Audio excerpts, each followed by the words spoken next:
కమ్మటి తెలుగు కథలకు స్వాగతం. ఈరోజు మనం చెప్పుకోబోయే కథలో రాయని పాత్ర. కథ మొదలు పెడదాం. ఉదయం 6:50 బెంగళూరు నుండి విజయవాడ వస్తున్న ఇండిగో ఫ్లైట్కి ఇంద్రకీలాద్రిపై తచ్చాడుతున్నాం. ఆ ఆషాఢ మేఘాలు స్వాగతం పలికాయి. గన్నవరం ఎయిర్పోర్ట్లో దిగుతూనే రమణకి ఫోన్ చేశాడు ఆనంద్. బాబూ ఆనందు, ఆప్యాయంగా పలకరించింది ఫోన్ ఎత్తిన సునంద. వదినగారు నమస్తే. రమణన్న లేచాడా అడిగాడు. అసలు నిద్రపోతేగా, ఇప్పుడే స్నానానికి వెళ్ళారు. మీరు ల్యాండ్ అయ్యారా? రమణని పంపేదా అంది నవ్వుతూ. వద్దొద్దు, క్యాబ్ తీసుకొని నేనే వచ్చేస్తా. 8 కల్లా మీ ఇంటి ముందు ఉంటా. ఆనంద్కి 45 మోడర్న్ ఎంటర్ప్రైజెస్ అధినేత. హోటల్స్, కన్స్ట్రక్షన్స్, టెక్స్టైల్స్ ఏరియాలో వ్యాపారాల్లో సౌత్ ఇండియాలో టాప్ లీడ్లో ఉన్న బిజినెస్ అతను. రమణ విజయవాడ బ్రాంచ్కి CEO. వారిద్దరిది 20 ఏళ్ల అనుబంధం. ఆనంద్ నా షర్టు బాగుందా? ఎక్కడ లేని హుషారుతో తుళ్ళిపడుతున్నాడు రమణ. అతని మొహం వెలిగిపోతోంది. చూడయ్యా, తనకే అవార్డు వచ్చినంత సంబరపడిపోతున్నాడు మీ అన్న. రాత్రంతా ఒకటే ముచ్చట్లు. నీ గురించి చెబితే నమ్మవు గాని ఉదయం నుండి ఇప్పటిదాకా 5 షర్ట్లు మార్చాడు. అదొక భావోద్వేగపు ప్రకటనగా తోచింది ఆనంద్కు. ఆనంద్ చిన్న నవ్వు నవ్వి రమణ టక్ సరిచేసి ఆలింగనం చేసుకున్నాడు. వారిద్దరినీ సంతోషంగా చూస్తూ కాఫీ కలిపింది సునంద. రమణన్నా, దారిలో టిఫిన్ చేసి వెళ్దాం. ఇంతకీ నువ్వు గానీ టిఫిన్ చేసేశావా? సందేహంగా అడిగాడు ఆనంద్ అద్దంలో జుట్టు సరిచేసుకుంటూ. లేదు, ఓన్లీ కాఫీ. ఏమీ తినొద్దని రాత్రే చెప్పావుగా. కాఫీ కప్ టేబుల్ మీద పెట్టి కార్ కీస్ తీసుకుంటూ సునందకి బాయ్ చెప్పి బయటకు వచ్చాడు రమణ. అనుసరించాడు ఆనంద్. కారు ముందుకు ఉరికింది. శ్రీను హోటల్కేగా? ఆనంద్ వైపు చూస్తూ అన్నాడు. కళ్ళు పెద్దవి చేస్తూ తలూపాడు ఆనంద్. అయితే కొత్తగుల్లా పడమర గేటు దగ్గర పార్కు చేసి లోపలి నుండి వెళ్దాం అన్నాడు. రథం సెంటర్ దగ్గర మలుపు తిప్పుతూ ఒక రకమైన పారవశ్యంలో ఉన్నాడు ఆనంద్. పాత జ్ఞాపకాలను నెమరు వేసుకుంటూ ప్రతి షాపుని, మనుషుల్ని తన్మయంగా చూస్తున్నాడు. వాతావరణం ఆహ్లాదకరంగా ఉంది. సన్నగా చినుకులు పడుతున్నాయి. కమ్మని కృష్ణగాలికి కొమ్మలు మత్తుగా తలూపుతున్నాయి. 60 ఏళ్ల నాటి కేరళ వారి హోటల్ అది. అడుగు పెడుతుంటే వేడి వేడి దోశలపై కరుగుతున్న నేతి సువాసన ముక్కు పుటాలను తాకింది. కుర్చీ ముందుకు జరుపుకొని రమణన్న, పెసరట్టు ఉప్మా కావాలి నాకు అన్నాడు ఆనంద్ మార్బుల్ టేబుల్ మీద వేళ్లతో దరువేస్తూ. ఎంత ఎదిగినా నువ్వే. ప్రపంచమంతా వేరే, నువ్వు వేరే, అంతే అంటూ పక్కనే నిలబడి అంతా వింటున్న సప్లయర్కి కళ్ళతోనే ఆర్డర్ ఆపేశాడు రమణ. 20 ఏళ్ల క్రితం మాట. ఒకరోజు అదే హోటల్లో అక్కడే కూర్చొని ఉన్నాడు ఆనంద్. అతనికి బాగా ఆకలిగా ఉంది. సప్లయర్ని పిలిచి ఉప్మా, పెసరట్టు ఎంత అని అడిగాడు. అతను చెప్పేలోపే ఇడ్లీ ఎంత అని అడిగాడు. ఆ సప్లయర్ ఆనంద్కి గోడకేసి వేలు పెట్టి చూపించి చదువుకో అన్నట్టు సైగ చేసి పక్క టేబుల్ దగ్గరికి వెళ్ళిపోయాడు. చెవిలో పెన్సిల్ సరిచేసుకుంటూ అతన్ని మళ్ళీ పిలిచి ఒక కాఫీ తీసుకురా అని చెప్పాడు ఆనంద్ నెమ్మదిగా. కాఫీ ఇప్పుడే వద్దు. ఇందాక పెసరట్టు చెప్పా కదా, మరొకటి కూడా పట్రా. మా ఇద్దరికి తరువాత కాఫీ. ఆనంద్ అనుమతి తీసుకోకుండా చెప్పాడు. అతనికి ఎదురుగా కూర్చున్న వ్యక్తి 35 ఏళ్లుంటాయి. బక్కపల్చగా ఉన్నాడు. అరే వద్దండి, నేను తినే వచ్చా. కాఫీ చాలు, మీకెందుకు శ్రమ అన్నాడు. ఆనంద్ కంగారుగా మొహమాటపడుతూ మొహంలో ఎలాంటి భావం లేకుండా ఇద్దరికేసి చూస్తూ నిలబడ్డాడు. సప్లయర్ ఏదో ఒకటి తేల్చండి అన్నట్టుగా అతన్ని వెళ్ళిపొమ్మని పురమాయించి కొంచెం ముందుకు వంగి, తప్పుగా అనుకోకండి, నా పేరు రమణ. ఇవాళ మా తమ్ముడి పుట్టినరోజు. ప్రతి ఏడాది వాడు నేను ఇక్కడికొచ్చి టిఫిన్ చేసి వెళ్తాం. అదొక అలవాటు. ఈసారి వాడు లేడు. ఇంటర్వ్యూ పని మీద హైదరాబాద్ వెళ్ళాడు. ఇవాళ వాడి ప్లేస్ మీరు తీసుకోవాల్సిందే. తప్పదు. నేను చాలా సంతోషిస్తా ప్రాధేయపూర్వకంగా అడిగాడు. సరే అనక తప్పలేదు ఆనంద్కి. చాలా థాంక్స్ అండి, కృతజ్ఞతగా చెప్పాడు ఆనంద్ బయటకు వచ్చేటప్పుడు. పర్వాలేదు. మీరేం చేస్తారు? ఎక్కడుంటాడు? అడగొచ్చా అంటూనే అడిగాడు రమణ. నా పేరు ఆనంద్ అండి. మాది ఇక్కడే బ్రాహ్మణ వీధి. MCom gold medal. జాబ్ కోసం వెతుకుతున్న. ఫ్యామిలీ అంతా నా మీదే డిపెండ్ అండి. మీరు మీరు "ఆ, నేను మనో ఎంటర్ప్రైజెస్ ఉంది కదా బందర్ రోడ్డు కాంధారి దగ్గర. దానిలో సేల్స్ మేనేజర్గా చేస్తున్నా 7 ఏళ్లుగా. ఓ, చాలా మంచి పేరుందండి ఆ కంపెనీకి. రమణ తలూపి అవును, ఎంప్లాయీస్ని బాగా చూసుకుంటారు. ప్రెజెంట్ కొంచెం లాస్లో ఉంది. మా ఎండి సార్ మేడం చాలా మంచివాళ్ళు. మీరు గోల్డ్ మెడల్ అంటున్నారుగా, ఏదైనా ఛాన్స్ ఉండొచ్చు. మొన్నటి వరకు పెద్ద సార్ ఉండేవారు. ఆయనకి హెల్త్ బాగోక వాళ్ళ అబ్బాయికి కోడలికి మొత్తం అప్పజెప్పేశారు. మాట్లాడి చూద్దాం, కాదనకపోవచ్చు. రమణ మాటలు పూర్తి కాకముందే అతని వైపే రెప్పార్పకుండా చూస్తున్న ఆనంద్ తక్కున చెయ్యి పట్టుకున్నాడు కృతజ్ఞతగా. మీరు ఫ్రీ అయితే నాతో రండి, వెళ్దాం అంటూ రమణ స్కూటర్ స్టాండ్ తీసి స్టార్ట్ చేశాడు. మారు మాట్లాడకుండా వెనక ఎక్కి కూర్చున్నాడు ఆనంద్. మీకో విషయంలో సారీ చెప్పాలి. బండి పోనిస్తూ తల కాస్త వెనక్కి తిప్పి అన్నాడు రమణ. నాకా? మీరా?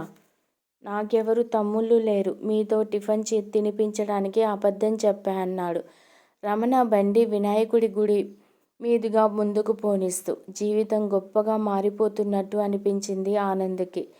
జీవితం గొప్పగా మారిపోయింది రమణన్న ఇక్కడే నువ్వు పరిచయం అయ్యాక అన్నాడు ఆనంద్ కళ్ళజోడు తీసి జేబులో పెట్టుకుంటూ. జ్ఞాపకాల్లోంచి బయటికి వస్తూ ఇద్దరూ నెమ్మదిగా నడుచుకుంటూ కారు దగ్గరకు వచ్చారు.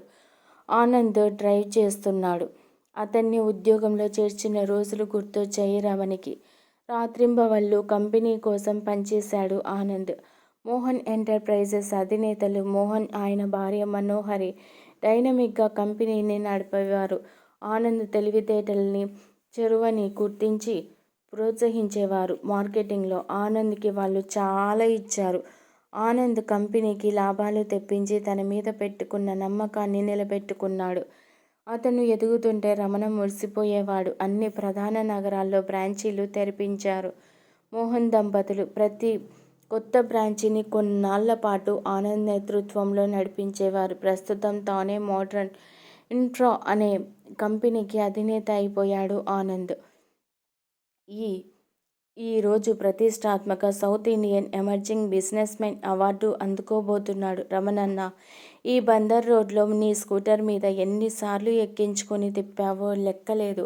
అంతా ఓ కలలా ఉంది. మోహన్ సార్, మనోహరి మేడం, మీరంతా లేకపోతే నేనెక్కడ? ఈ అవార్డు మీ అందరిది. ఈరోజు వాళ్ళిద్దరి గురించి మాట్లాడతా అన్నాడు ఆనంద్ స్థిరంగా. అంతేనా? నువ్వు కృతజ్ఞత చెప్పాల్సిన వ్యక్తి మరొకరున్నారు. నీ గురించి చెప్పకుండా ఎలా అన్నా నవ్వేశాడు ఆనంద్. నా గురించి కాదులే, తీసుకున్న దానికి 100 రెట్లు తిరిగిచ్చే తత్వం నీది. గుప్పెడు అటుకులిచ్చిన కుచేలుడికి కృష్ణుడు అంతులేని సంపదలిచ్చినట్టు చిన్న ఉద్యోగం కుదిర్చిన నాకు సొంతిల్లు కట్టించావు. నా పిల్లల్ని పెద్ద చదువులు చదివించావు. నా తమ్ముడివో, కొడుకువో, స్నేహితుడివో అర్థం కాదు ఆనంద్ ఆలోచిస్తే అంటూ కంటతడి పెట్టాడు రమణ. అయినా నువ్వు నేను వేరా చెప్పు అన్నాడు కొనసాగింపుగా. మరి ఇంకెవరున్నారు? ఆలోచిస్తూ అడిగాడు ఆనంద్. రాధ గురించి చెప్పాలి. మౌనంగా తలూపాడు ఆనంద్. అతని చేతులు స్టీరింగ్పై బిగుసుకున్నాయి. రాధ పేరు వినగానే కారు పెనమలూరులోని కన్వెన్షన్ హాల్ ముందర ఆగింది. చాలా కోలాహలంగా ఉందక్కడ. ఏర్పాట్లన్నీ చాలా ఆర్భాటంగా కనిపిస్తున్నాయి. సౌత్ ఇండియా బిజినెస్ సమ్మిట్ జరుగుతుందక్కడ. కోటీశ్వర్లు కొలువు తీరే వ్యాపార జాతర. ఆనంద్కి అభినందనలు తెలుపుతూ ఉన్న ఫ్లెక్సీలు, స్వాగత బ్యానర్లు చూసిన రమణకి ఛాతీ పొంగింది. సభ ప్రారంభమైంది. దక్షిణ భారతదేశంలోని అన్ని ప్రముఖ వ్యాపార సంస్థలు తమ ఉత్పత్తుల గురించి, వ్యాపారంలో అనుసరిస్తున్న విధానాల గురించి, ప్రభుత్వాల సహకారం గురించి తమ ప్రెజెంటేషన్స్ ఇస్తున్నాయి. మోహన్ మనోహరి దగ్గరికెళ్ళి నమస్కారం చేసి వారి పక్కనే కూర్చున్నాడు ఆనంద్. అతని భుజం తట్టాడు మోహన్. భోజన విరామం తర్వాత 4 గంటలకి అవార్డు ప్రదానోత్సవం ప్రారంభమయ్యింది. ఆనంద్ గురించి అందరూ గొప్పగా మాట్లాడారు. మోహన్ వంతు వచ్చింది. ఇక్కడ ఉన్న అందరికంటే ఆనంద్ గురించి మాకే ఎక్కువ తెలుసు. ఆయన మా ప్రోడక్ట్ ఒకప్పుడు మా దగ్గర 4,000 జీతానికి పనిచేశాడు. ఈరోజు తానే 4,000 మందికి జీతం ఇస్తున్నాడు. దీన్నే గెలుపు అంటారు. తానొక్కడే గెలవడం కాదు, చుట్టూ ఉన్న వారిని కూడా గెలిపిస్తాడు మా ఆనంద్. అతనొక విజేత. ఇటువంటి విజేతల జీవితాలను కథలుగా తెలుసుకోవాలి నేటి యువత. ఇటువంటి స్ఫూర్తివంతమైన కథలో మేము కూడా పాత్రలు కావడం మాకు ఎంతో సంతోషం. ఆనంద్ ఇంకా ఎదగాలి, అన్ని రంగాలలో పెట్టుబడులు పెట్టి ఇండియాలోనే టాప్ మోస్ట్ బిజినెస్ మెన్ కావాలి.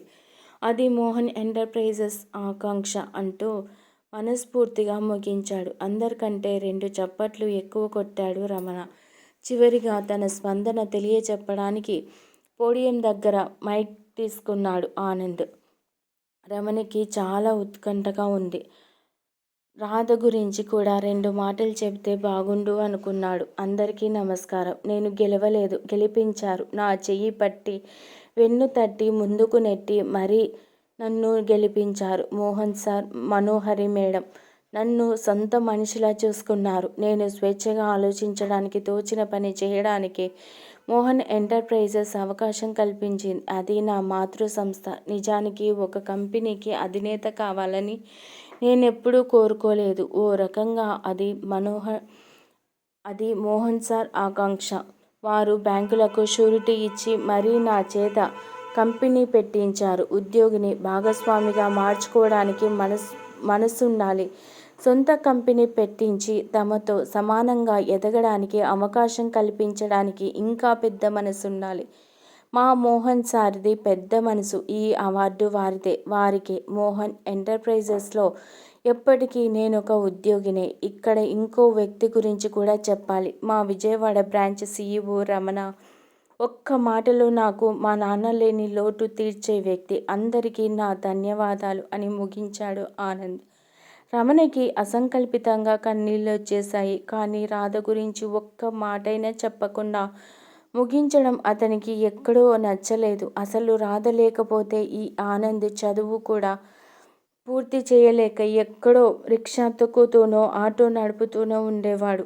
ఇప్పటికీ అనిపించింది అతనికి. జ్ఞాపకాలు మళ్ళీ దొర్లుకొచ్చాయి. మోహన్ ఎంటర్ప్రైజెస్లో మార్కెటింగ్ మేనేజర్గా పనిచేస్తున్న రోజుల్లో ఆనంద్ని పెళ్లి చేసుకోకుండా ఎన్నాళ్ళుంటావు అని పదే పదే అడిగేవాడు రమణ.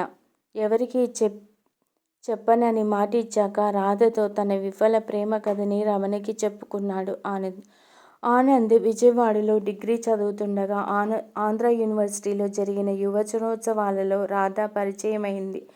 ఆమెది విశాఖపట్నం. భారతదేశ ఆర్థిక ప్రగతి అనే అంశం మీద ఆనంద్ చేసిన ప్రసంగం ప్రొఫెసర్స్ మన్ననలు అందుకుంది. రాధకి ఆనంద్తో స్నేహం కుదిరింది. వాళ్ళిద్దరూ ఉత్తరాలు రాసుకునేవారు. అకస్మాత్తుగా ఆనంద్ తండ్రి చనిపోవడంతో మొత్తం కుటుంబ భారం ఆనంద్ మోయాల్సి వచ్చింది. అతని చదువు ఆపాల్సిన పరిస్థితులలో రాధ ఆర్థిక సహాయం చేసింది. ఆనంద్ M.Com పూర్తి చేయడంతో రాధ, ఆమె తండ్రి వెంకటాద్రి ఎంతో సహాయం చేశారు. రాధ MSc పూర్తి చేసింది. ఆనంద్ M.Comలో గోల్డ్ మెడల్ అందుకున్నాడు. ఒకరోజు వెంకటాద్రి గారు ఆనంద్ ఇంటికి వచ్చి రాధ ఆనంద్ని పెళ్లి చేసుకోవాలని కోరుకుంటోంది అని చెప్పాడు. కానీ తనకి మాత్రం తన ఒక్కగానొక్క కూతుర్ని తన స్థాయికి తగిన పెద్దింటి కోడలిగా పంపాలనుంది అని కూడా మొహమాటం లేకుండా చెప్పేశాడు. తాను అంతకంటే ఎక్కువ చెప్పలేనంటూ తాను వచ్చి మాట్లాడిన సంగతి రాధకి చెప్పవద్దని మరీ కోరాడు. ఆనంద్కి గుండెల్లో చెప్పలేనంత దిగులు కలిగింది. తాను వారి స్థాయికి తగిన వాడిని కాదని, తమ కుటుంబం అంతా వారికి భారం కాలేమని రాధకి నచ్చచెప్పి దూరమైపోయాడు. ఉత్తరాలకి అక్షరాలు కరువయ్యాయి. అలా దిక్కుతోచని స్థితిలో తిరుగుతున్నప్పుడు రమణ పరిచయం అయ్యాడు.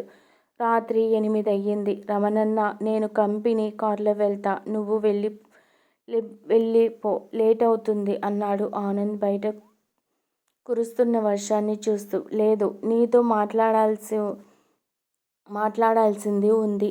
ఎయిర్పోర్ట్లో నేనే డ్రాప్ చేసి ఇంటికి వెళ్తా. అందరికీ దగ్గర వీడ్కోలు తీసుకొని బయలుదేరారు ఇద్దరు వర్షంలో. రమణ మౌనంగా డ్రైవ్ చేస్తున్నాడు. ఏంటన్నా సైలెన్స్? ఏదో మాట్లాడాలి అన్నావు కదా అడిగాడు ఆనంద్. రాధ గురించి ఒక్క మాటైనా చెప్పాల్సింది, అది కనీస కృతజ్ఞత. అసలు రాధని మర్చిపోయిన ఆనందిని నేను ఊహించలేను అన్నాడు రమణ పెదాలు బిగిస్తూ. అన్నా, తన గురించి 10 మంది ముందు మాట్లాడితే కృతజ్ఞత చెప్పు. ఇప్పుడు తనకి ఒక కుటుంబం ఉండే ఉంటుంది. సభాముఖంగా మాట్లాడి జనాలు ఏదో ఊహించుకునే పరిస్థితి కల్పించడం మర్యాదేనా? అలా చేస్తే నేను అసలు మనిషినేనా? నన్ను అర్థం చేసుకో అన్నాడు ఆనంద్. సబబే అనిపించింది రమణకి. మరి బతికినంతకాలం చుట్టూ ఉన్న వారి కోసమే బతుకుతావా? మీ వదిన ఎప్పుడూ అంటూ ఉంటుంది ఆనంద్ కళ్ళల్లో దీపావళిని, గుండెల్లో గోదావరిని పెట్టుకొని తిరుగుతుంటాడని. జీవితం పొద్దు వాళ్ళకు ముందే కాస్త నీ గురించి కూడా ఆలోచించుకో ఆనంద్. ఇందాక మాట్లాడుతూ తండ్రి స్థానంతో ఉంచావు కదా నన్ను, ఆ చనువుతో అడుగుతున్న ఆర్తిగా అడిగాడు రమణ. పెదవి దాటని నవ్వొకటి విసిరాడు ఆనంద్. వర్షం కురుస్తూనే ఉంది వాళ్ళ మనసుల్ని చల్లబరచడానికి. ఆనందిని డ్రాప్ చేసి రమణ వెళ్ళిపోయాడు. ఒంటరిగా కూర్చున్న ఆనందిని అనేక ఆలోచనలు చుట్టుముట్టాయి. తన మనసులో ఉన్నదేంటో, తన మౌనం వెనుక ఉన్న రహస్యమేంటో ప్రపంచానికి చెప్పలేని స్థితి అతనిది. Happy journey Anand, all the best. వాట్సాప్లో టెక్స్ట్ మెసేజ్ చూసి ఆనంద్ ఎంతో సంతోషించాడు. మనోహరి పంపిన మెసేజ్ పదే పదే చదువుకున్నాడు ఆనంద్. మనోహరి మేడం కాదు, వెంకటాద్రి గారు తనకి దూరం చేసిన రాధా మనోహరి. ఉద్యోగంలో చేరిన మొదటి రోజు రాధని చూసి ఖిన్నుడైపోయాడు ఆనంద్. బాధ, దుఃఖం, సంతోషంతో ఉక్కిరిబిక్కిరి అయిపోయాడు తను. ఆమెది కూడా అదే పరిస్థితి. కానీ ఆనంద్ ఎలా ఎదగాలని కోరుకుందో అలా ఎదిగేందుకు రాధా మనోహరి కృషి చేసింది. తనకంటే యోగ్యుడైన మోహన్ను చూసి ఆనంద్ సంతోషించాడు. మోహన్ పట్ల తన అపారమైన విశ్వాసాన్ని అడుగడుగునా చూపేవాడు. చదువుకోవడానికి ఆర్థిక సాయం చేసిన వెంకటాద్రి, ఉద్యోగం ఇప్పించిన రమణ, కంపెనీ పెట్టించిన మోహన్తో తనది రుణానుబంధం. వారి పట్ల వారి విధేయత చెక్కుచెదరనిది. ఎంతటి గొప్పవారి జీవిత చరిత్రలోనైనా రాయలేని పాత్ర ఒక్కటైనా ఉంటుంది. అందుకేనేమో వర్షం ఆగింది, ఆకాశం తేటపడింది, విమానం గాల్లోకి ఎగిరింది. బలం శ్వాస తీసుకుని భవిష్యత్తులో చేయాల్సిన పనుల గురించి ఆలోచించడం ప్రారంభించాడు ఆనంద్. హృదయం వేడెక్కినప్పుడు నిట్టూర్పు చల్లబరుస్తుంది. ఈ కథ మీకు నచ్చినట్లయితే లైక్ చేయండి, షేర్ చేయండి. కమ్మటి తెలుగు కథల ఛానల్ను సబ్స్క్రైబ్ చేయండి. Thank you very much.